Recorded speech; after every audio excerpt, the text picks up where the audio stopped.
Okay, folks, we're live. Bob, they're all yours.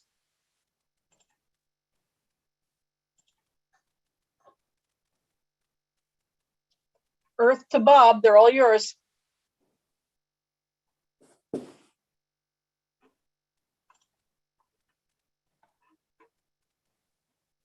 Start talking, Bob.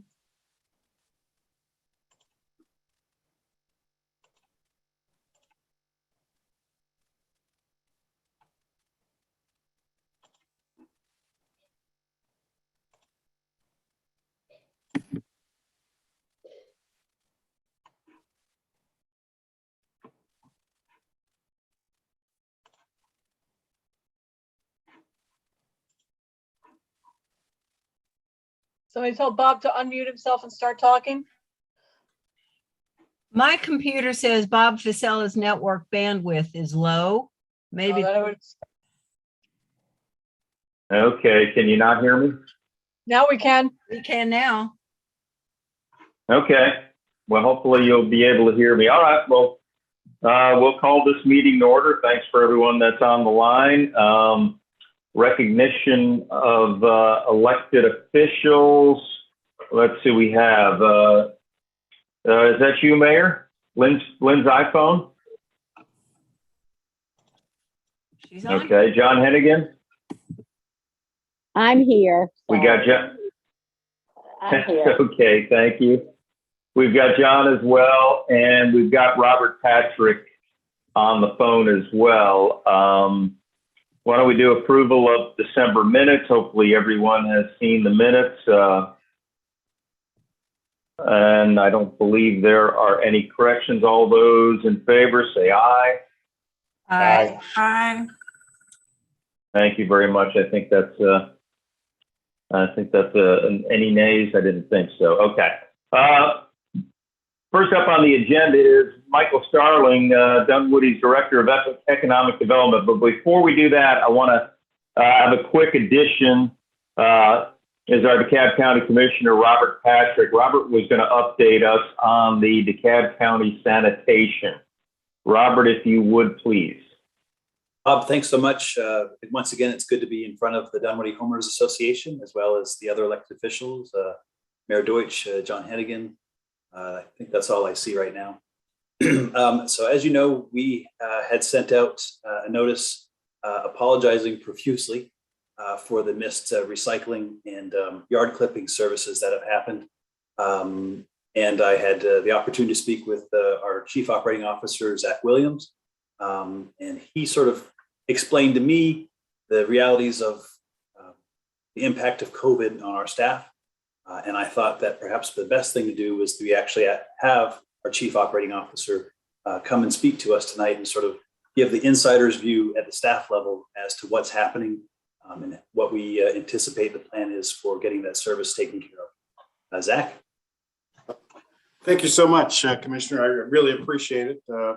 And to all of the membership who's in attendance, I appreciate the opportunity to speak and to be part of this discussion. As a matter of fact, as a Dunwoody homeowner myself, I should probably attend these meetings more often and see a lot of the things that are going on within the city. And Madam Mayor, I appreciate your attendance, as well as a council member, I believe, was also mentioned. So where we are as it relates to sanitation, and I apologize, I see that my screen and background is a little washed out, but as Commissioner Patrick mentioned, over the past several weeks, really starting around Thanksgiving, our sanitation department, much like public service and private service agencies throughout the nation and throughout the world, really began feeling the effects of the Omicron virus, the COVID-19 Omicron variant. And unfortunately, over the past really 30 days or so, we have consistently seen growth in the number of employees who are infected with Omicron. I believe as of last Thursday, really, well, let's just start with a week ago, Thursday. I'm going to have to do this from down here, okay? So, going back, say, around 10 days, I think we were down approximately 20% of our overall operation.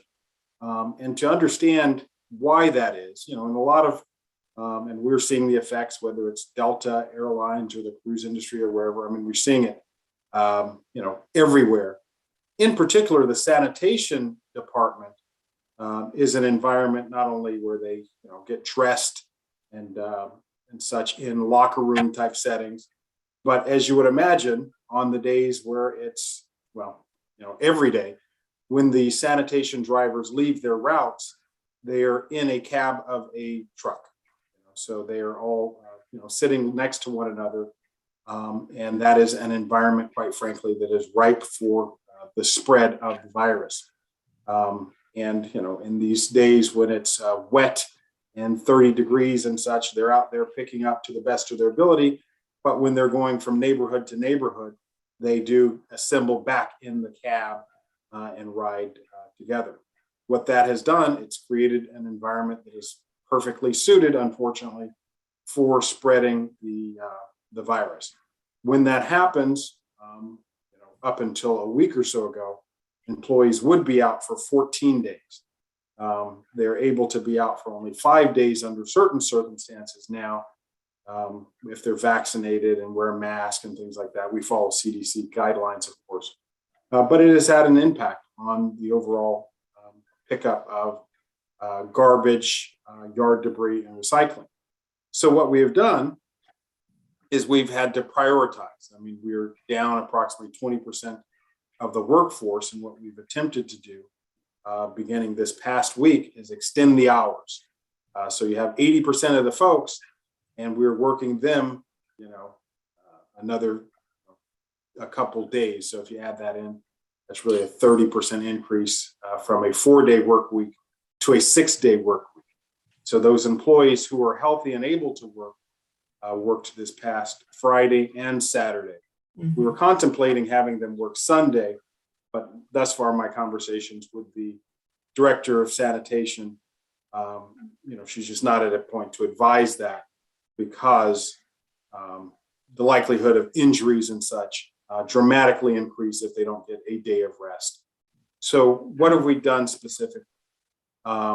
We have encouraged folks to leave the yard debris at the curb. The recycling, we should have gotten up all recycling yesterday, between Friday and yesterday, and the yard debris is still down. When I walk my dogs, and literally, I have my Christmas tree out front of my house. And so this week we will get caught up with the yard debris, and we're going to continue to extend the hours. We are very optimistic that our test regimen is going to see an increase overall in our staffing. We have provided test kits to all of our employees. And thus far, we have seen, quite frankly, in fire rescue, where that has worked well for us. What it initially means is everyone takes a test, we send people home, many of which were asymptomatic and did not know that they were carriers. But over time, what that does is it eliminates the virus in the workplace, at least by and large. So we are hopeful, as we've seen in fire rescue, where we began with, I want to say, approximately a 20%, maybe 10, 15% positive rate. And we were down to 3 firefighters out of 131 on Friday. We're hoping for something similar to happen in sanitation over the next week or so, through insisting on testing and then having folks, when they test positive, leave the workspace. Because in large part, we feel what has happened is you have spreaders who don't know that they're ill until, so you may have some people who stay asymptomatic, but then they affect others who become ill. So we just appreciate your patience, appreciate you assisting us in getting the word out that garbage is the top priority for the obvious reasons, that the potential for varmints and such that are created by leaving garbage out. Recycling is right behind that, and then yard debris. But working this past weekend, we were able to get up the recycling. We hoped to be able to get up recycling and yard debris. In some of our zones, we were able to. It's just that in the North District, coming out of the North lot, the recycling participation is a lot heavier. And so we were not able to run crews through all recycling and get back and get the yard debris. So that's kind of where we are. We just appreciate you bearing with us and understanding that, you know, we have committed from day one of this virus to not allow it to impact us too much. Sanitation is one of those critical services, and you know, we prioritize the service overall. And at the top of that prioritization, of course, is the household waste. And just to follow up, Zach, with what you were saying, essentially sanitation triage is what we could call it, as in household waste is the priority, which will be taken care of so that we don't have any vermination or any other public health concerns that pop up. But then close behind that is recycling, and then yard clippings, which ultimately gets to the cleanliness of the community, which is a priority as well. Fantastic. Zach, I really appreciate the update. Robert, thanks for coming on. Appreciate it. Considering how many men you're down, it's admirable the job that you guys have done. You know, we had to wait an extra 5 days for yard waste to be picked up. Not a big deal. Excuse me, the recycling. Yes, absolutely. Absolutely. Can I ask a question first to Mr. Williams? First, I just wanted to say that in all the years that I've lived in Dunwoody, I have never met anyone from sanitation, from administration down to the crews on the trucks, who wasn't a lady or a gentleman. Mm-hmm. This is the one department I always look forward to working with. The rest of DeKalb County, but sanitation always has it together. Well, I make sure you get my number. We're going to fix that for the rest of the county. I appreciate the report, but you know, we want to, you know, we aim to please. Now, a few years ago, there was a very big deal about having a bunch of fully automated mechanical trucks that lift containers with an extendable arm that was supposed to reduce the number of workplace injuries, and it would reduce the workforce through attrition. Has that mitigated any of the situation here? Interestingly enough, it has. I mean, so, but for, and what we call them affectionately is the one-armed bandits, right? And so throughout our system, there's either 50 or 70, don't quote me, but there's a number of them deployed throughout the system. But, you know, it's where we are right now, it hasn't been enough. And a couple of other key things that are worth noting. It's the timing of this variant during the holiday season. So you had, not the regular schedule for New Year's and Christmas. Typically, that Friday, I guess that preceded both of those holidays, would be normally a work day, and it was not. So historically, we have used those days as a catch-up day. So both of those Fridays were days off for our system, and then compound that with this variant that really caught like wildfire internationally starting around Thanksgiving. So, all of that has been in effect. But we're continuing to roll out the one-armed bandits. Over time, that will help. But it is still for the most part, a very labor-intensive job. And I'll be honest with you, I thought of it for the first time the other day when I was driving into work, and I saw, 3 men in the cab, because it was maybe 28 degrees or something. And I never really gave much thought, because when you see them in front of your house, they're hanging off the truck, they're in open air. But if you're going from one street to another, or coming from the north lot into Dunwoody or Doraville or any place else on the freeway, they're going to be sitting in that close proximity. And so that's just an environment ripe for spreading. Any other questions for Zach or Robert? All right. Thank you, gentlemen. I really appreciate it, Zach. Come join us anytime.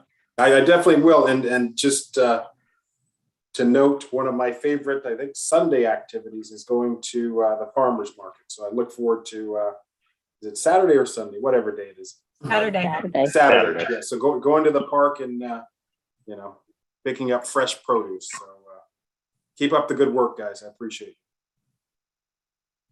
Fantastic. Thanks, Zach. Robert, really appreciate it. Thank you, Zach, and Bob. Thanks for inviting us and giving us an opportunity to speak to the residents on this important topic.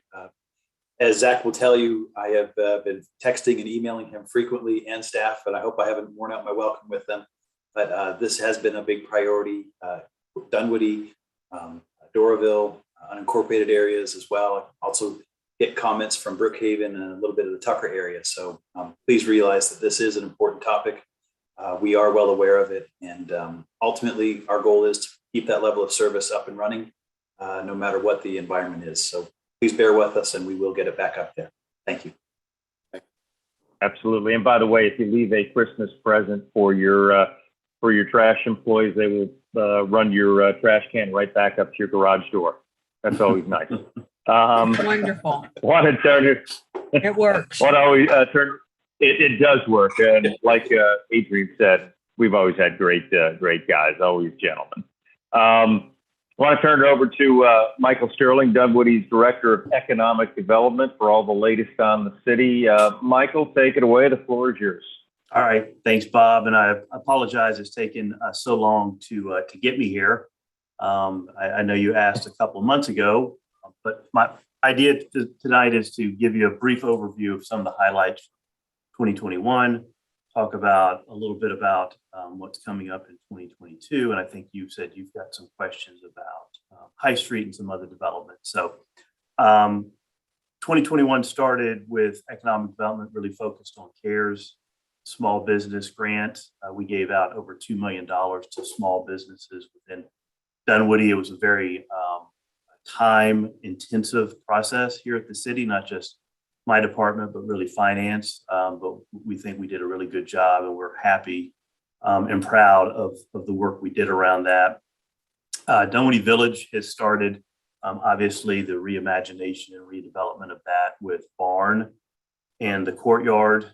Development Authority was very involved in getting that underway. We've provided $160,000 for furniture, fixture, and equipment, not just in the Courtyard, but there are 3 other areas that Regency is planning to reimagine in the village. And all of that furniture was purchased by the Development Authority. So we're thrilled with Barn and what the Courtyard looks like. And I understand that David already has his next restaurant. The lease is done and he is starting on that. So next summer, there'll be another restaurant there and we'll hopefully continue to push that forward.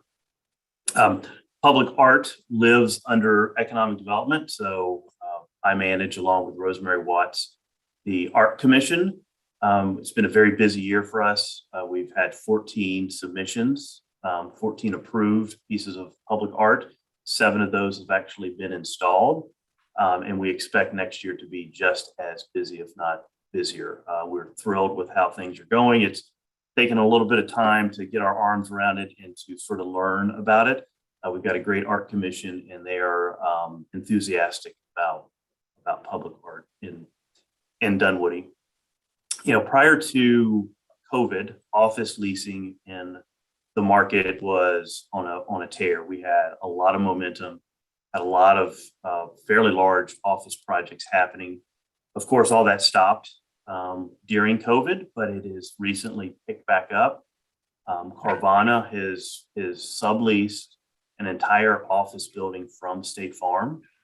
Their first office building that State Farm built right next to the MARTA station. They are now fully out of that building and Carvana is beginning to move people in. It was not something that State Farm had thought they were going to do. It wasn't something that they were trying to lease that space. They have an existing relationship with Carvana. Conversation started. State Farm, like all businesses, are now looking at their office use differently.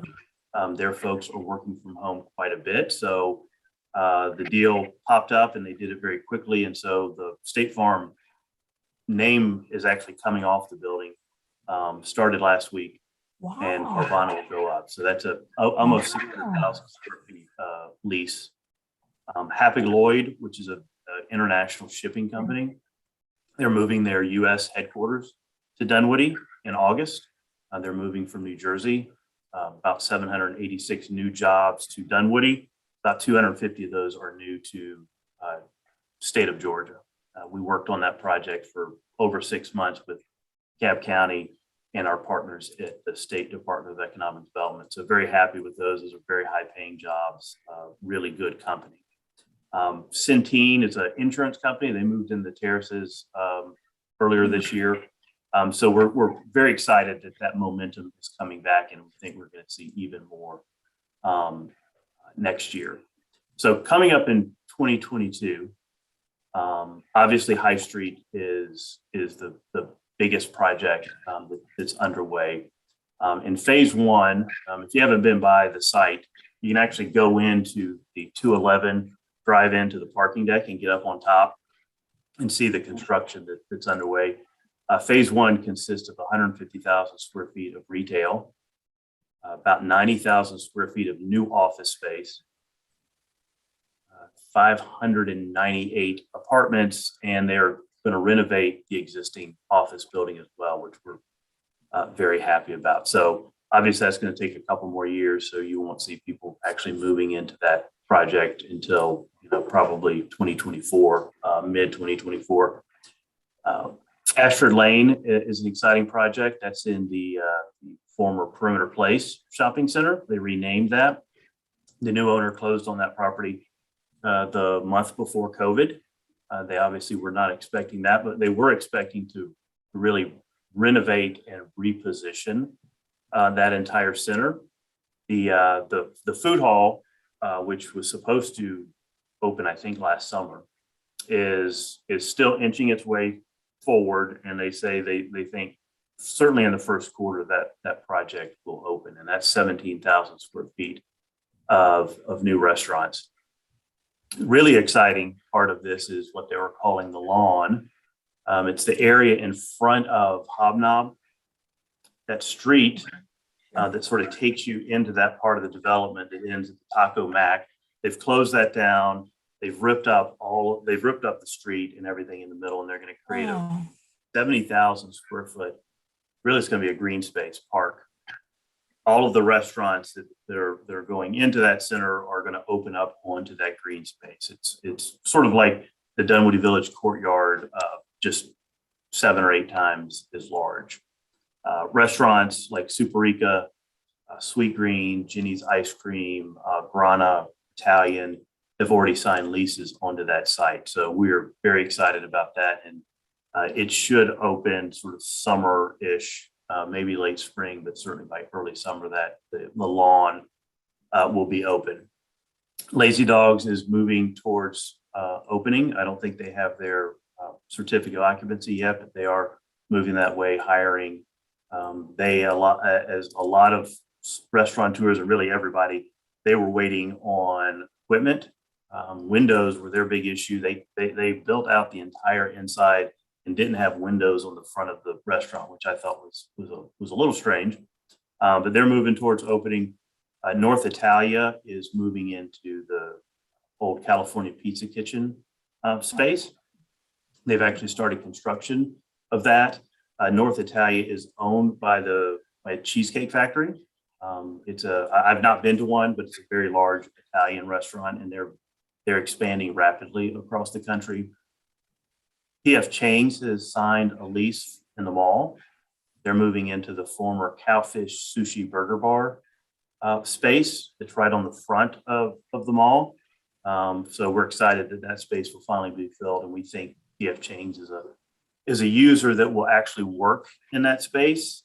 We have some restaurants up there that do really, really well, and then other spaces we just can't keep restaurants going there. So that's good news. Publix in the center down the street on Ashford Dunwoody Road They do have their certificate of occupancy. They got that last week, and they say over the next 2 weeks they should be having a grand opening in that space. So the restaurant will come a little bit later. They're a little bit further behind, and I do not have timing on when the gas station will get under construction. Their plans are in process, but I don't have a date of when that's gonna start. And in 2022, again, we expect the Dunwoody Village to continue its renovation. We're also talking to the shops of Dunwoody about making the same kind of investments that Regency has made in Dunwoody Village in the shops of Dunwoody. They're coming in and requesting some of the final CARES money that we have in our Al Fresco grant program.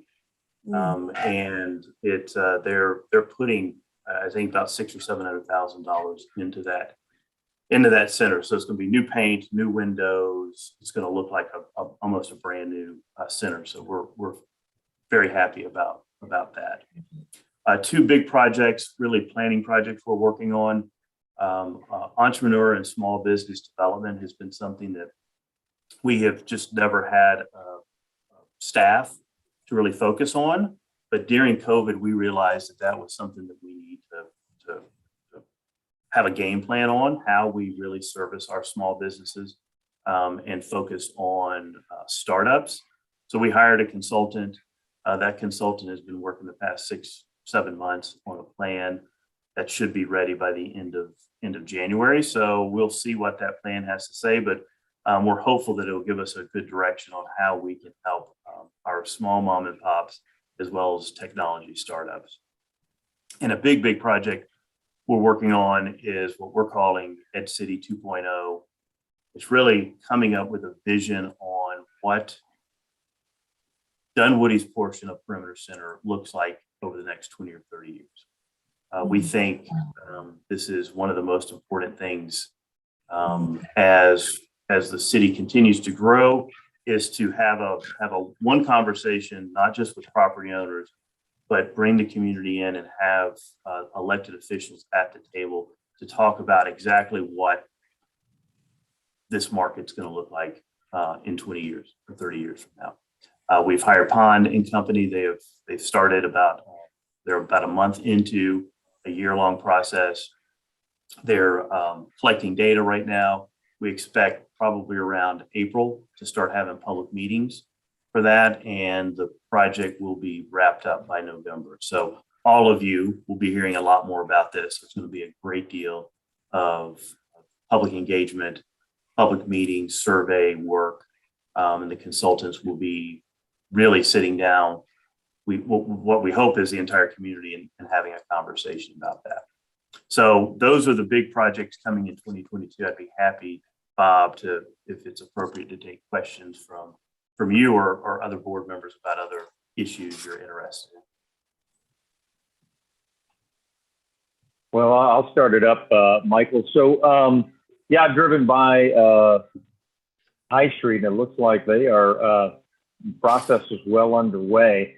I think it's a 3-phase process, if I recall.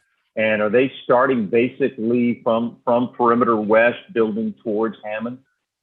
Yeah, so 211 Perimeter Center Parkway is the existing office building that's sort of catty corner. It's the tall building that's closer to Perimeter Center West. Yeah, that phase 1 goes from there really to that first low-rise office building.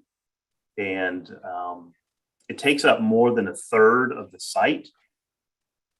But it's the first phase. Once that's done, the idea is that they will then just take those other 2 low-rise buildings down and go with phase 2, but they could jump over to phase 3 and start that, depending on what kind of development the market is looking for, because that's where they're at the corner of Hammond and Perimeter Center Parkway is where their big office building will go. So they can jump and do that, but the idea is to sort of move methodically from Perimeter Center West all the way down to Hammond. You had mentioned 500 plus apartments. What was the total number of apartments? And if I recall, there was also a condominium asset to that as well. Yeah, my understanding is, and I don't know all the ins and outs of the zoning, but 3,000 units total. 1,500 of those can be apartments and 1,500 can be condos. I think they were wanted to build condos in phase one. We've been working with them for, 20 really years. 12 years, 15 years, Yeah. forever. But like really working with them for the past really 18 months. At the beginning of COVID, they were getting ready to start the development of the project, and COVID sort of threw them. So we've been working very closely with them. They really think the condos will work there, but it's hard to get a condo developer to get the financing for it when you're saying, well, here are the nice pictures of what this is going to look like. We promise you this is what it's going to look like. So they think they need phase one complete before they bring back condo development. Because phase one really is the entertainment portion of it, where the big green space is going to be built. It's sort of more of the entertainment center. And so they think that is critical to them moving forward with phase 2 and 3, but also with condos. So if you look at the project, if this is phase 1 of 3, and they're only building 600 apartment units, to me, it doesn't seem like they're going to get to 3,000 units. But that's just me looking at it. They could go much denser in the future, which I know is their plan. I'm just not sure if our market is one that will support high-rise apartments or even many more high-rise condominiums. Well, with that said, It's just my opinion. Is there a latest on Grubb and where they stand on their residential portion of their build? I have not talked to them. I know that there was some reporting out that they were looking at possibly tweaking that zoning. Obviously, it's 900 condos right now. But I have not heard anything from them specifically. I'm not sure if our community development office has heard from them specifically, but there has been some reporting in the newspaper that they were coming back in and wanting to change that. Not just to interrupt Michael for just a quick minute. This is Lynn. To be clear, when that article was released on whatever web blog it was, they had not come back to the city to talk about that. The article made it sound like it was like a done deal. It was a PR piece, I think, but they had never come down. They had never come into City Hall or picked up the phone and called our community development director to say, here's what we're thinking. So, we were just as surprised as everybody else to read that article. I just wanted to share that. Mm-hmm. And that would obviously require a rezoning of the entire project, because the zoning is very specifically on 900 condos. So.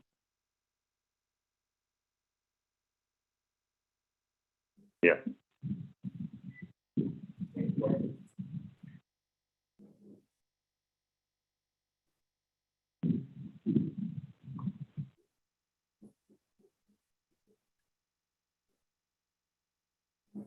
Anyone else have any questions? Hey, Michael, I haven't talked to David Abes since he opened up. I was over there and it looked like he's off to a pretty good start. Have you spoken with him to get an idea of what he's, how he's feeling about his opening? Yeah, he recommend is. the banh mi flatbread. Just throwing that out there.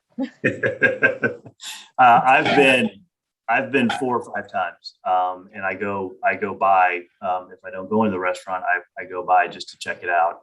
I think he's doing really, really well. Obviously, he wouldn't share any of his financial doings with me, but he has been extremely busy with private events.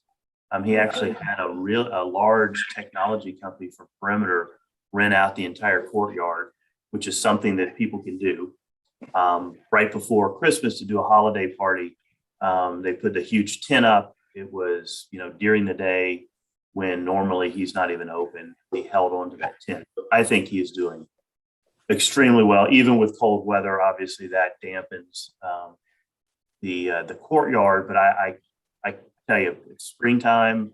I cannot imagine how busy that area is going to be. And when he opens his next restaurant, the next restaurant that he's planning to open is it's not really barbecue. It's Morty's Meat and Supply concept, and he'll hold on to the food truck with the taqueria, and then that would be the third restaurant. So he and Regency are going, I think, very smartly, going very methodically, opening a restaurant one at a time to get their feet under them. But I think for the first time in a long time, I think the vision of what the village can be in the future is really right there. And he knew it. And I remember our first meeting with him, which was before COVID, and we thought COVID had killed the project, which it sort of did throw it off when he came back.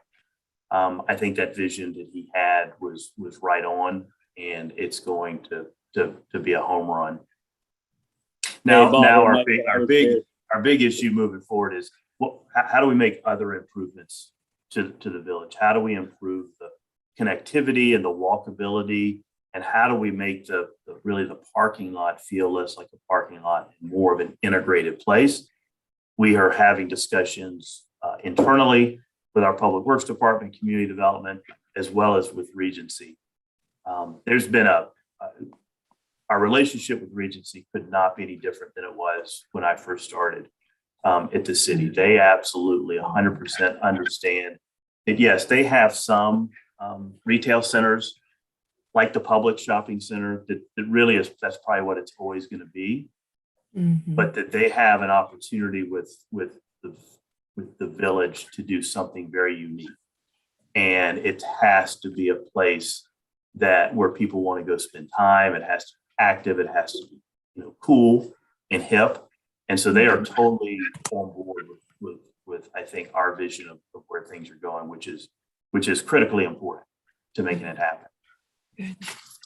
Hey, Bob, it's Jeff. I was there the other day, and I think he said Friday was the best day he's had since they've been open. And a side note to what you were saying about art, Bob, Michael, was that first mural that went up, the Funwoody mural that he put up, which looks awesome. And I think they're going to add another one on left side with some colors and so on. So that art really looks great as well. And I know that had to get approved from the city. Looks great. I've been by over there once, and I've driven by, and it just seems like he's attracting pretty good crowds. And when he gets a permanent restaurant going in there, it's only going to make it better. I was surprised what the transformation has been. It looks pretty good, all things considered. I think it looks great.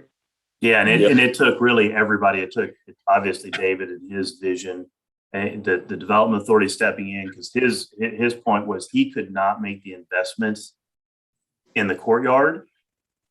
He just couldn't work that into his numbers, and so the development authority stepping in and helping make that happen, it just brought it all together. And then having Regency on board and really sharing the vision.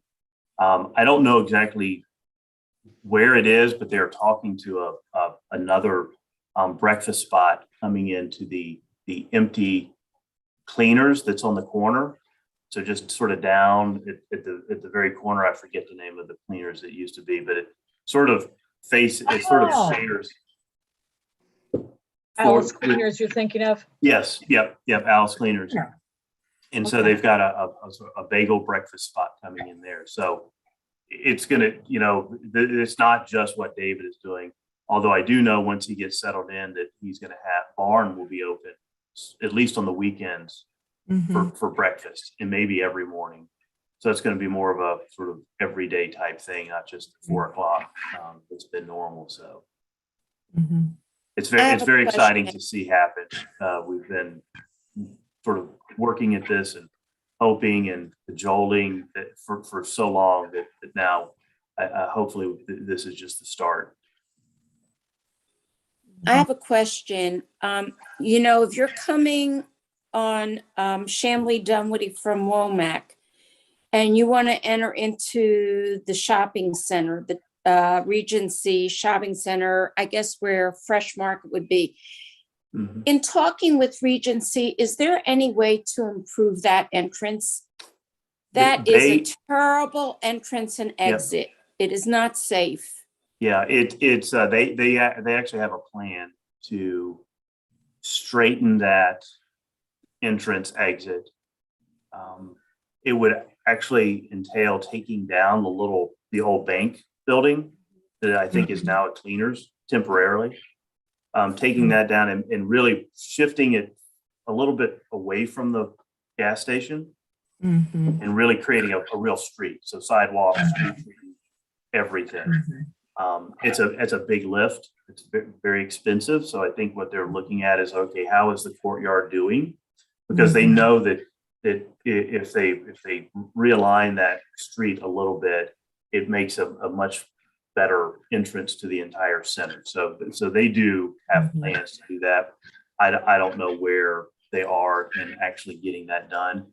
I think the city is interested in doing that as well. That entire intersection probably needs to be straightened out a little bit.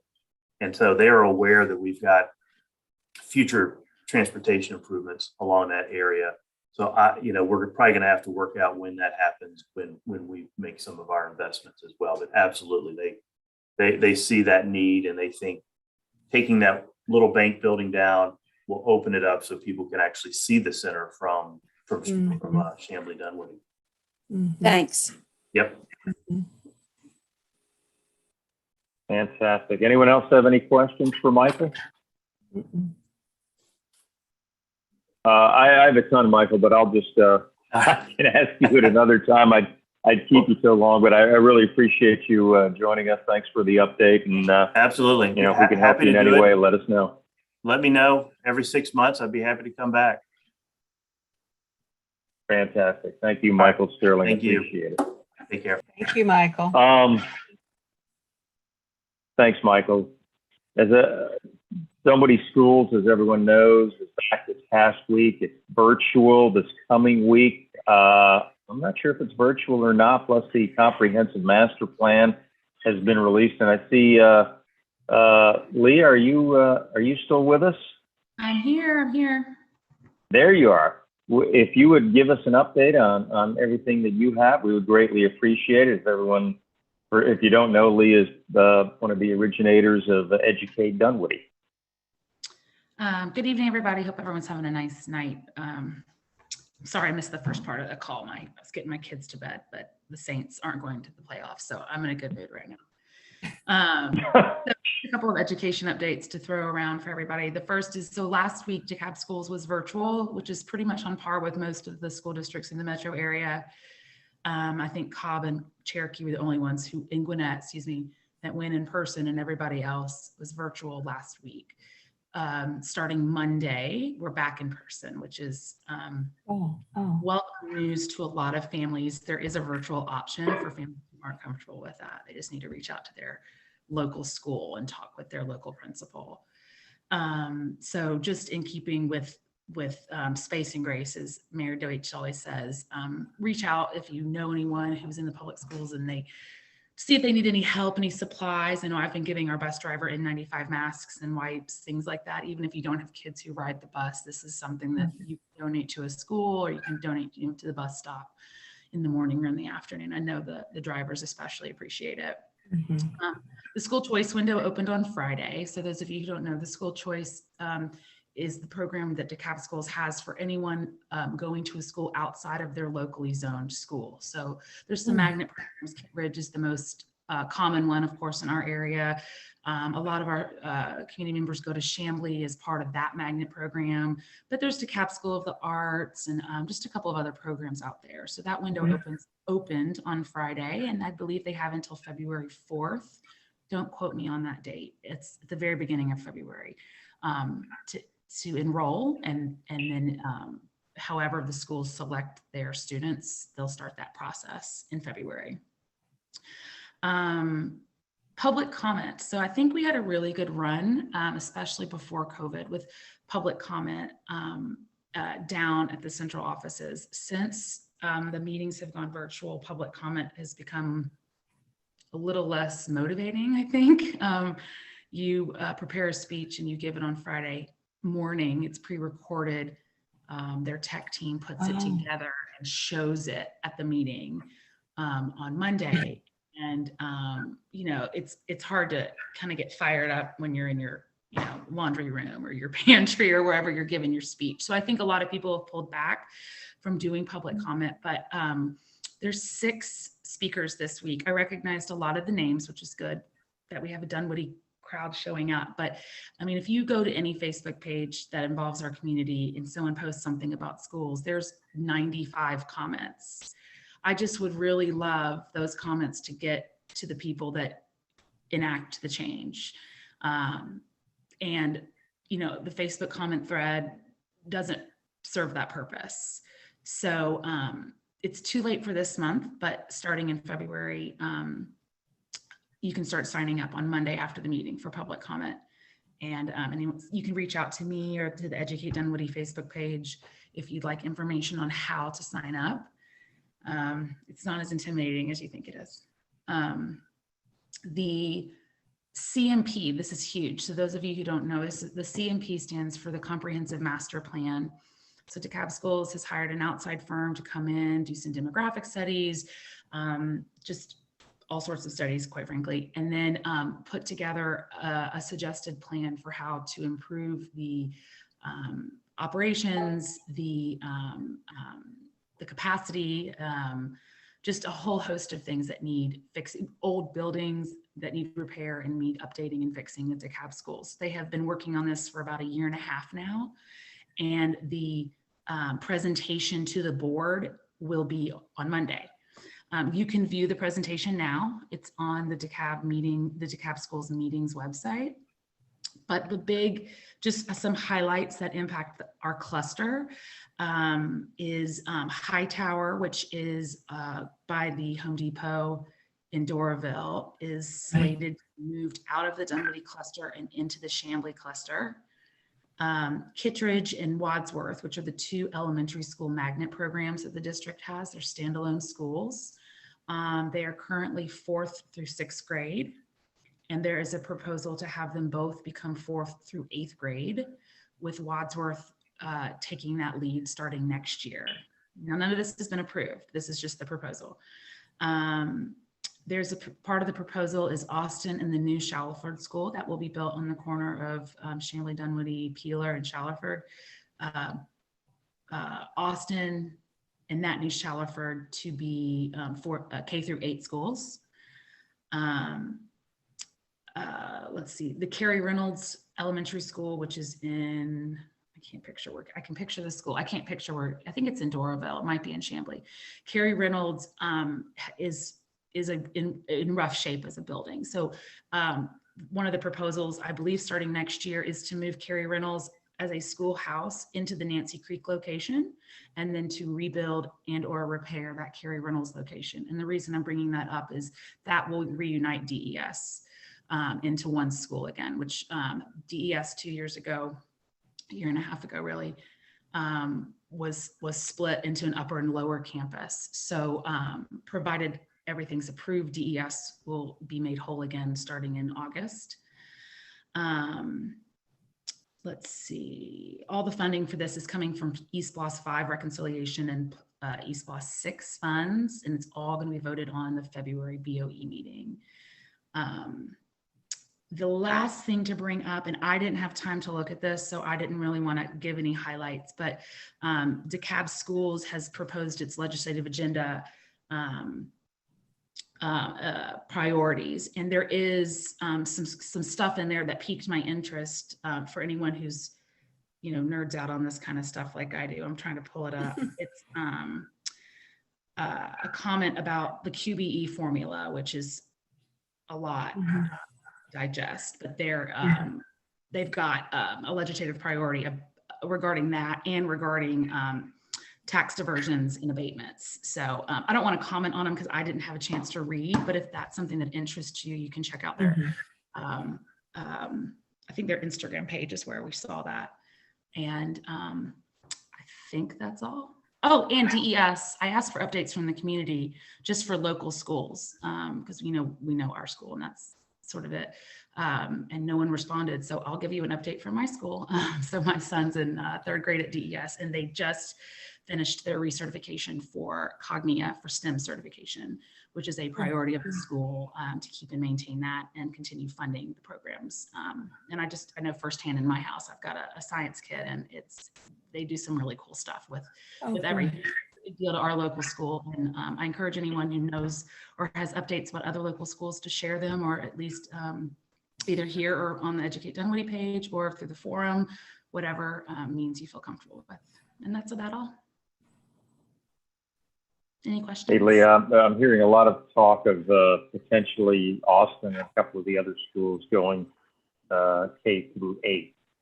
Do you think that's real possibilities, or? I don't know. I know that there was it was either a cluster wide or a district wide. I read it real quickly.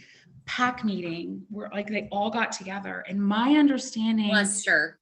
was it a cluster? Okay, thank you. And who said Hi, that? it's Nina. Hey, Leah. Oh, hey. Thanks, Okay, Nina. it was the cluster. Yes, they had a cluster PAC meeting last week. Yes. Thank you. Okay, so in that cluster PAC meeting, if I have it correctly, and Nina, please correct me if I'm wrong. Peachtree Middle School PAC is advocating that all of the elementary schools in the Dunwoody cluster become K through 6, which would lead me to believe, and this wasn't stated, but it would lead me to believe that Peachtree would become 7 and 8.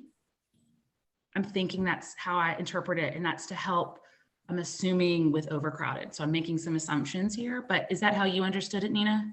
It is. And I have seen a letter written by one of their PAC chairs, which basically states that they would be more in favor of that as a solution for all the elementaries to be K6 rather than 2 of them be K8. Wonderful. Okay, yeah. And I was personally very happy to hear that. I think K through 6 is a great model. I went to elementary school that way, but it just keeps things. One of the things they stated in that article or in the letter, is it keeps just sort of all the elementary schools in the cluster on the same page. Right. Kind of keeps the community all on the same page as well, which I couldn't agree with more. So I'm happy to hear that. Right. But again, that's their letter, and that's not part of what's being proposed on Monday. So there's obviously tweaking. I think I didn't say this, and I meant to. The comprehensive master plan will be voted on at the February meeting. So next month. So there's a whole month to provide feedback if you haven't already on, and there's the whole website that goes through this, and you can get down to the nitty gritty as far as you want with how it impacts, your school or, your local community, Dunwoody as a whole, Region 1, et cetera. So that's, I think Bob was the one who raised the question. That's kind of all there is. Right now, it's just Austin and the new Shallowford that would be proposed as K through 8. The Peachtree PAC is proposing K through 6 for all elementary schools, and Peachtree stays 7 and 8. So to keep the community more intact. And I was talking to the mayor earlier today. You can correct me if I'm wrong. So basically, we're looking at all of the elementary schools right now because of COVID. Predominantly are under capacity. Mm-hmm. I think Vanderlyn is still over, but they're significantly lower. And don't quote me on that. I know DES. Yeah, I think that's accurate. I think they're so much lower than they were. Yeah. I actually think all the other schools are actually under capacity, but I think Vanderlyn is still needs its trailers, but I don't know what their numbers were, but they've dropped significantly. And that could be wrong, but yeah, the short answer to your question is yes. We have, at the elementary school level, our local community schools have, there's been a lots of shifts in population in the schools leaving. Leah, is there anything in the master plan about relieving the crowding at Dunwoody High? I get that we're trying to relieve overcrowding at Peachtree Middle, but all these kids are going to eventually go to Dunwoody High. Anything in there to help us with that?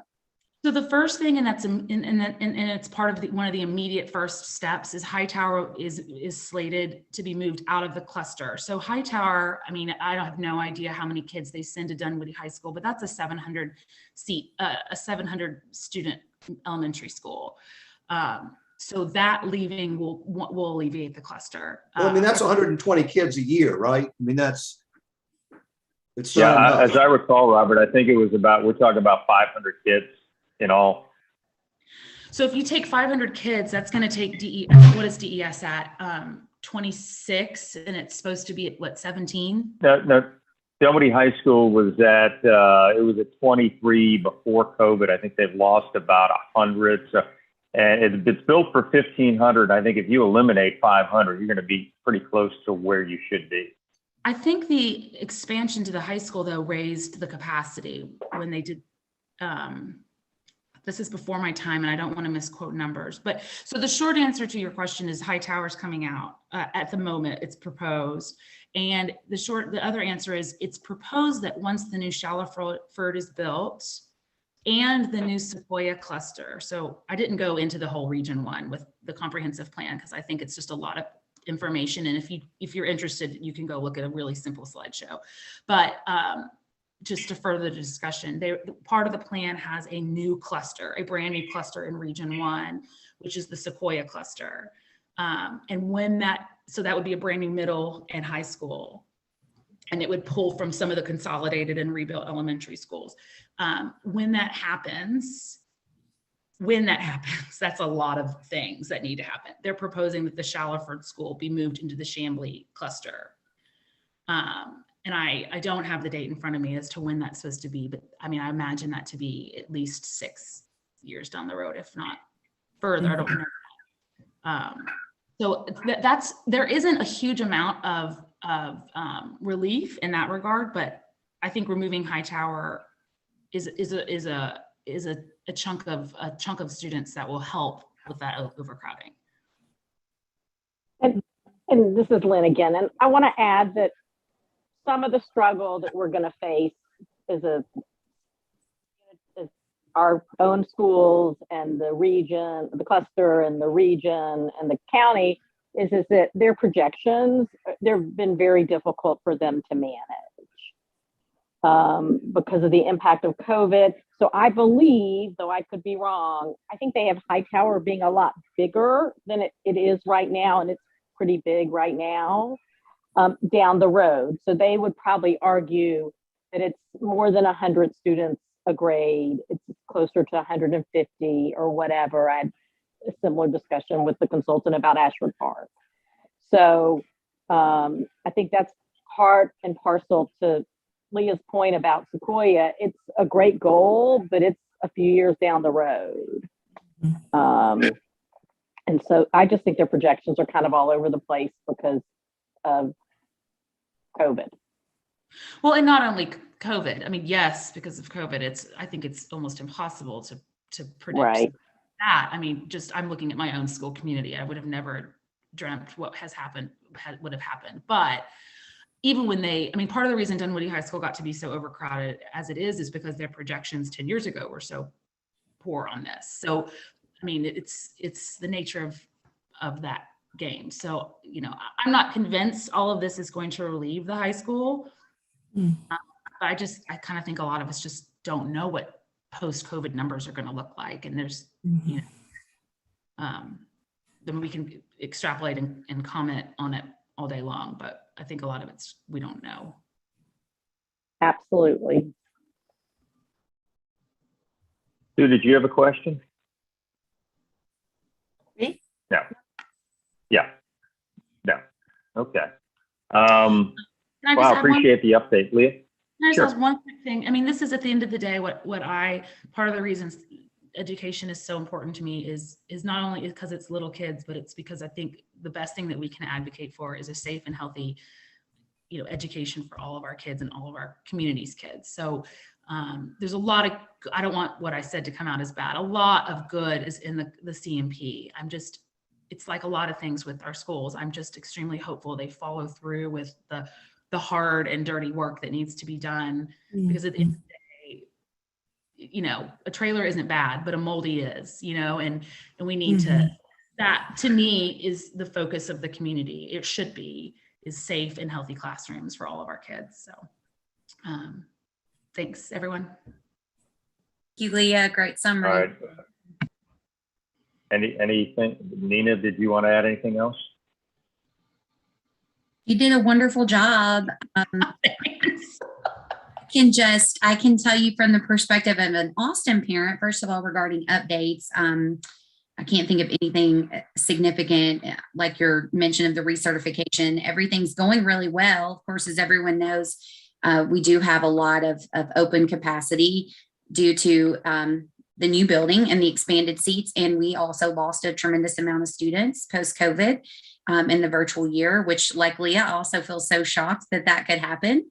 I will just say regarding the K-8 proposal, this is just me speaking personally. This is not from our PAC. I think there's a lot of mixed reaction to that out there. I'll go so far as to say that what I am noticing is if it is a parent that only has very young children, they seem to initially think it's a fabulous idea. If they are a parent who has or has recently had a middle or high schooler, they are very skeptical of the idea of a K-8. So I've found that very interesting. And I just want the community to know on behalf of Austin that we didn't ask for this. We didn't advocate for it in any way. Whatever comes to be of it, personally, I like the idea of K-6 everywhere as a more equitable solution. But I just want everyone to know that Barbara Crum of Willem Perkins did tell our PAC on a call that she was commissioned by the district to find somewhere to put them.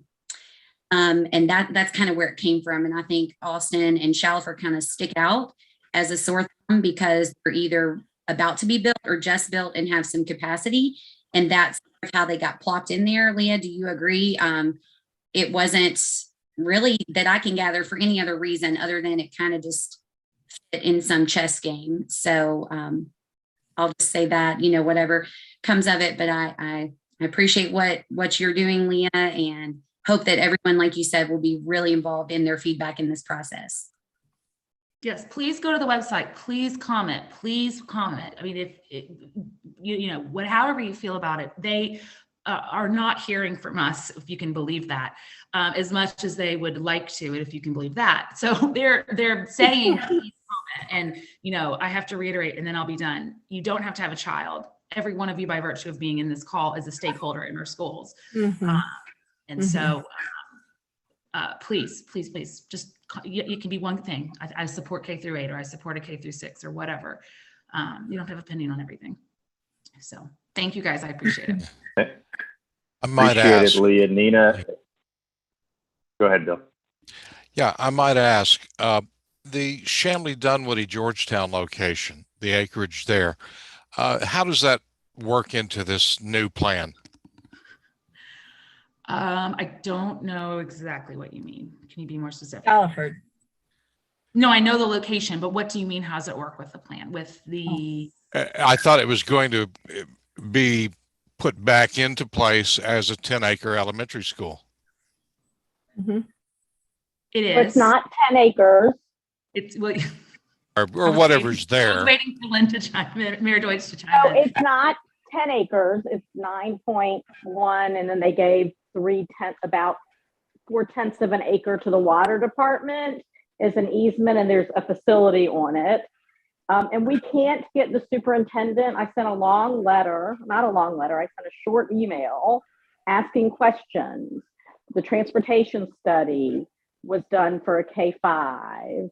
The school board, the state school superintendent, the facilities office approved a K-5. What does this mean? And I got nothing. So, you know, and so she hasn't responded. In person, they have told a group of mayors that they don't have any answers. And if you look at the current CMP plan, it says essentially a year of study on K-8. There are only 3 K-8 proposed. the 2 in Dunwoody and 1 at Smoke Rise, which I'm certain Smoke Rise has space because it wasn't a big elementary school when they got a new building.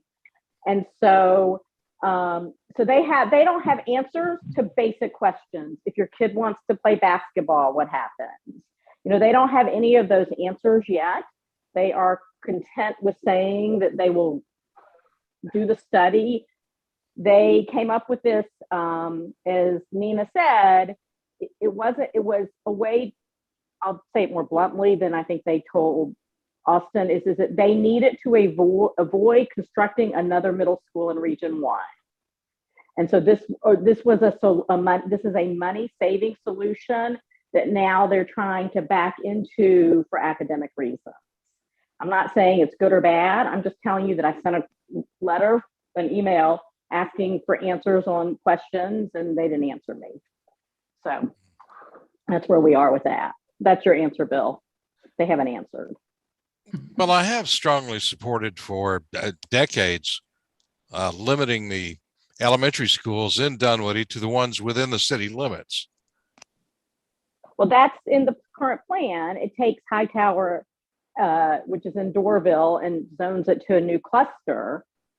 Oh, and Hightower is slated in the next decade to get a new building, and they're saying that will be K-8 unless that changed. I don't know if that changed. So all things are fluid in DeKalb schools. How's that? It usually is, but it sounds positive, actually. There's opportunities. These are interesting opportunities with no plans. I mean, so like I said before, I do think there's a lot of good in it. Yes. And I think the mayor is accurate in saying that there is a lot of questions, and I think my personal opinion is there's a lot of, oh, we need to do this. Plop, let's put that right there. And we can figure that out in a few years. There is a lot of fluidity in the proposed CMP.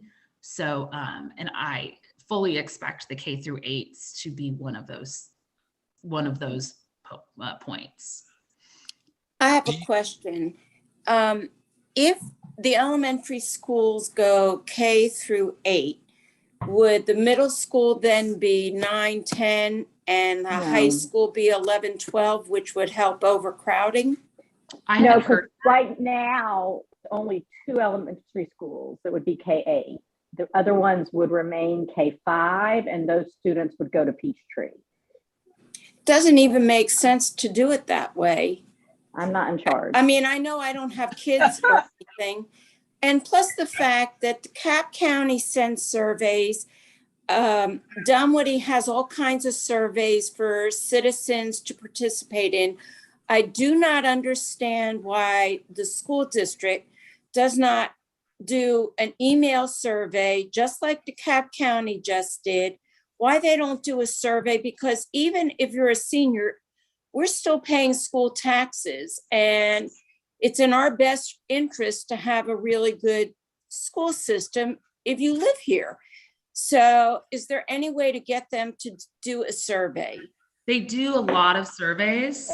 I'm going to guess you're not receiving them because you're not, you don't have a child in the district, because I get 18. Right, but I'm paying taxes.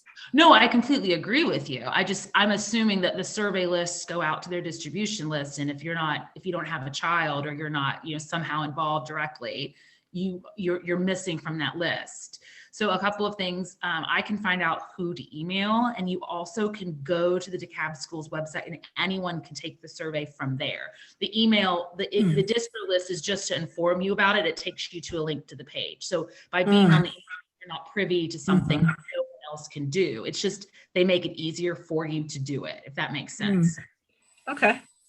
So if you Google DeKalb County Schools Comprehensive Master Plan, or CMP even, it pulls up a huge page. And if you're a data person, I mean, you can look at maps, and you can look at enrollment and historical trends. You can look at the whole thing. And it is interesting if you're, the viability of our schools is something that, you want to sort of dig into. But in there are all the surveys and all the results of the surveys. And some of the surveys have open-ended questions. You can read all the answers. You can read everything.